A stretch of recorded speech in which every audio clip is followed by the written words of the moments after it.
the moment got to her. She gave too much respect.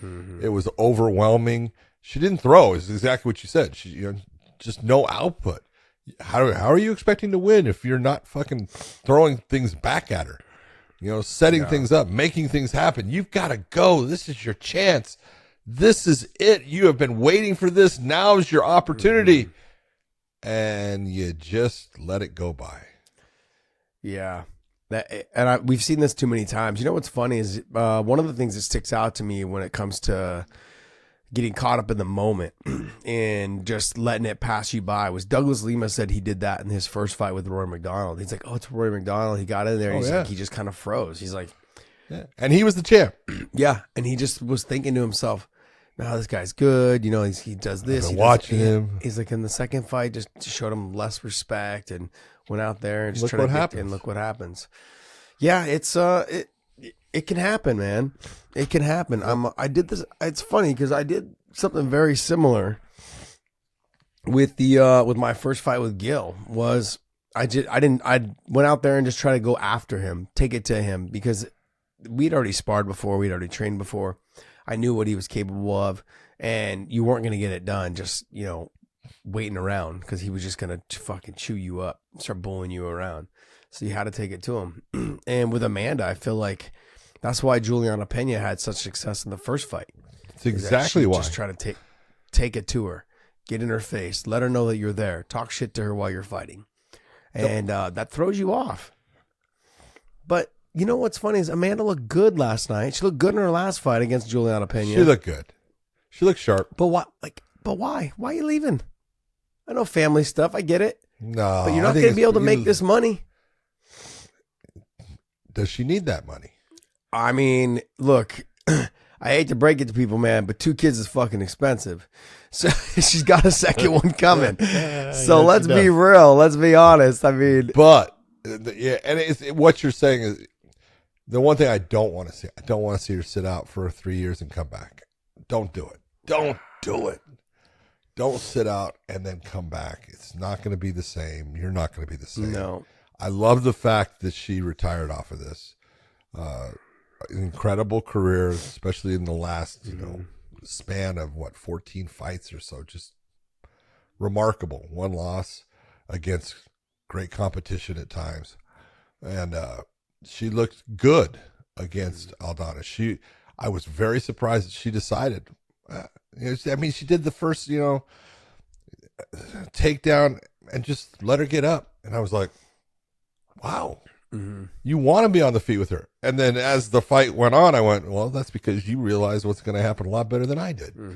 You realize she's not going to throw. So what's the danger? It's no big deal. She got hit the one time with the one clean shot, the right hand coming over the top. She was out of position. That's why she got hit and, got spun around a little bit. Other than that, she took 0 damage in that fight. 0 damage. And just, put on a very clean performance throughout. I thought she was looking, to finish it, in the end when she was on the ground. But you saw the dominance on the ground comparatively. It's like, why did you not just take it there from the beginning? Why?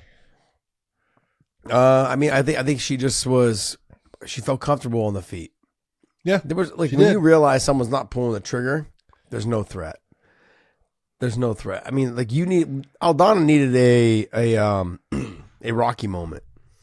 She needed a Leon. She needed a freaking Leon Hail Edwards Mary moment. grand slam home run, full court fucking shot, all put together. Yeah, she needed it all. She got dominated in that fight. It was not even. But once you realize someone's not going to pull the trigger, then you feel a little bit more comfortable just being on the feet or taking the fight to the ground. And her single leg snatch was pretty slick. She just snatched it, dumped it, and then that was it. And just kind of hovered over her, let her have it. 50-43. Yeah. Jeez. I agree with it. Yeah. Yeah. Oh, geez. Come on. That's not me. I know. I think it was a dominant performance. I'm interested to see who's going to step up and become champ now. Well, she's I know it was her retirement, but But man, she had a lot to say in the interview at the end. Well, the one part she did say at in her press conference, she said, from now on it's a pretend belt. No. As soon as you walked away, it's somebody else's to win, and when they win it, they are the champ. It doesn't matter what you did. Yeah. I think. Do you think Dana maybe kind of had a little influence on this? Yeah. Because I mean, like he talked about Dana he's going to shut down the featherweights. Yeah. No doubt about it. So that's out of his hair. He doesn't have hair, but it's out of his hair. So, yeah, that's done. And now he's got a good lineup of bantamweights, but his cost just went way down. Oh yeah. Way down.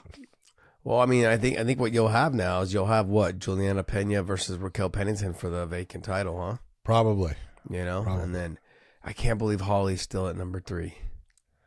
Yeah. 41, 42 years old. And then Caitlin Vieira, Irene Aldana. I mean, like you just saw that there's really just probably Juliana Pena and Raquel Pennington that are real threats, I think, right now. You get down in there a little bit more. Man, I don't even know. We talk about how females MMA is it's getting better. The levels are getting better, but they're still far behind. They had a late start to the prime time. Like I said, they started 14 years ago. It's kind of when they really jumped onto the main stage. It just they're still trying to catch up. When you look at this, their division's not that deep at 135. So I don't know. We'll see what happens. But right now it's Juliana and Raquel Pennington, and Holly's there, but Holly's slowed down quite a bit. And then you got Caitlin Vieira. We'll see. We'll see what happens. We'll see what happens. Oh man! I'll tell you one person that's got to be a little bit like Kayla Harrison. She just lost the opportunity to have at least multiple locations to go. Yeah, more featherweight in the UFC. She ain't making bantamweight. I'm being honest. If I'm Bellator, that just made my negotiation a little bit easier with Kayla. You are such a ruthless bitch. It's just wrong, John. Wrong. I've been wrong. I tell you, I've been in promoter meetings, like no, not with the. They're not nice. No, and I've been on the phone, when Joe Silva's talking with my manager about contracts, and that's not nice either. No, there's no love lost. They point out all the things that you do wrong. They don't ever point out all the things flaws. they're doing right. Well, he needs to do this. Well, he should do that. It's like they don't pull any punches, man. No. So the reality is that when I realize I don't have any competition to bet against, what am I betting? What am I raising the price for? Yeah. So I don't know, man. Yeah, I know there's a fight to be had there in Bellator with Chris, but it's interesting. But you got to give it up for Amanda as far as fantastic career. Congratulations on the retirement. I do think that she's got a lot of things, set in place. She's got passive income coming in that I know of and stuff. And that's the way to do it. Set yourself up to where you don't have to work. You can go places and do things and get paid for, appearances and things like that. But yeah, you're not going to get that giant payday like she has, but that's okay. You know what? She's going to have a whole life with her family. That's going to be something that is invaluable as far as money. So, congratulations on a fantastic career, walking away when you want, walking away as the double champ. Kudos.